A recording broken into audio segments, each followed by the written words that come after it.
Hi, and welcome to Bass Weekly Christmas Special. I'm Paul, and today we're gonna compare two Fender P-basses. The Fender P-bass is the standard by which all basses are judged.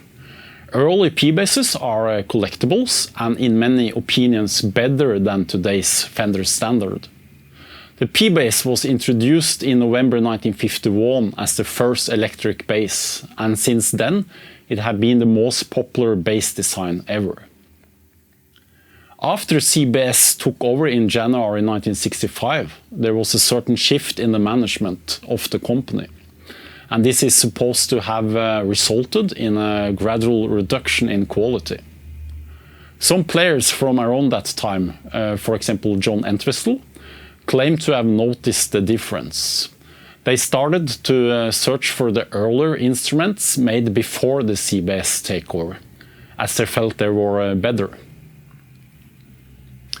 Although CBS purchased Fender officially on January 3rd, 1965, it took some time till the basses changed.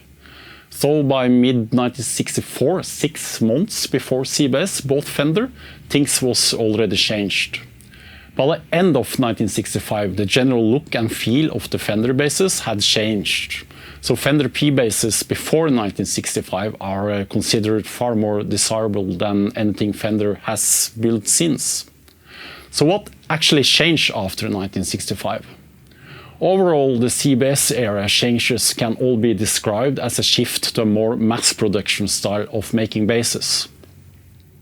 Cosmetically, they changed the fingerboard inlays and the pickguards.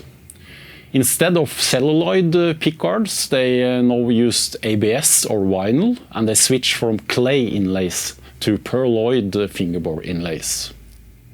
Since 1965 stands as the single most important year in the history of Fender, we're going to look closer to one Fender precision bass made before the C-bass takeover, and one model made in 1965. They are both all original except the 62 bass that has replaced the Leo Kwan badass bridge.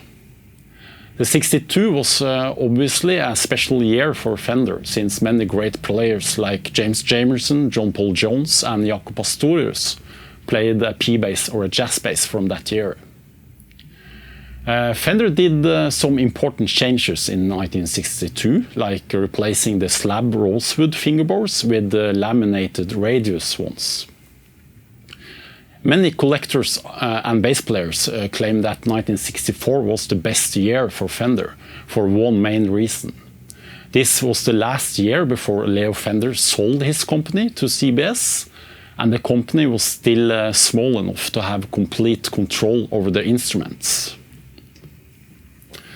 So I guess we are ready to hear both of the basses.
That was the Fender 62 and 65 P-bass model.